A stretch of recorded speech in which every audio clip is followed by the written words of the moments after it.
19 અને 20 માર્ચે રાજ્યના અલગ અલગ વિસ્તારમાં ઝાપટા પડવાની શક્યતાઓ છે। એમાં પણ જે વિસ્તારમાં વધારે શક્યતાઓ છે એની વાત કરવા જઈએ તો આમ તો કચ્છના રાપર તાલુકો એવો હશે કે ત્યાં થોડીક અસર ઓછી હશે, બાકી રાપર તાલુકાને બાદ કરતા તમામ વિસ્તાર એવા હશે કે જ્યાં આની અસર છે એ વધારે હશે। ખાસ કરીને બન્ની વિસ્તાર હોય, ખડીર વિસ્તાર હોય, નલિયા જેવો વિસ્તાર છે, માંડવી, મુન્દ્રા, નખત્રાણા તમામ વિસ્તારની અંદર ઝાપટાની તીવ્રતા વધારે રહી શકે છે। એટલે કચ્છની અંદર આની તીવ્રતા વધારે જોવા મળશે।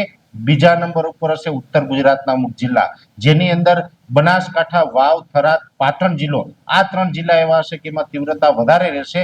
સાબરકાંઠા, મહેસાણા જેવા વિસ્તારો છે એમાં થોડીક ઓછી તીવ્રતા હશે। એટલે એ પ્રકારે ઉત્તર ગુજરાત અને કચ્છના ભાગોની અંદર સામાન્ય કરતા વધારે તીવ્રતા સાથે 19 અને 20 તારીખે ઝાપટા પડવાના છે।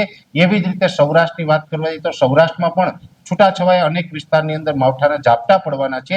જો કે એમાં અમુક વિસ્તાર એવા હશે કે એમાં તીવ્રતા થોડીક વધારે જોવા મળી શકે છે, જેમાં ખાસ કરીને મોરબી, સુરેન્દ્રનગર સાથે પશ્ચિમ સૌરાષ્ટ્રનું દ્વારકા, જામનગર, પોરબંદર જેવા વિસ્તારો હશે જેની અંદર તીવ્રતા થોડીક વધારે જોવા મળે। બીજા વિસ્તારની અંદર ઓછી તીવ્રતા હશે। જો કે અહીં આપણે જણાવી દઉં કે સૌરાષ્ટ્ર, કચ્છ અને ઉત્તર ગુજરાત આ 3 જે સીધી લાઈનના એરિયા છે, ત્રણેય રિજનની અંદર આ માવઠાની શક્યતાઓ વધારે છે। જો કે શક્યતા વધારે છે એનો મતલબ એવો પણ નથી કે આમાં 1-2 ઇંચ વરસાદ પડવાનો છે। ભલે વરસાદ ઓછો પડશે, એક પ્રકારે ઝાપટા જ પડવાના છે, પણ આ 3 વિસ્તારની અંદર ઝાપટા પડવાની શક્યતાઓ વધારે રહેશે, બીજા વિસ્તારમાં ઓછી શક્યતા રહેશે। આ 3 વિસ્તારમાં પડશે એમાં પણ છૂટાછવાયા હશે, સાર્વત્રિક નહીં હોય, જેની દરેક મિત્રોએ નોંધ લેવાની છે।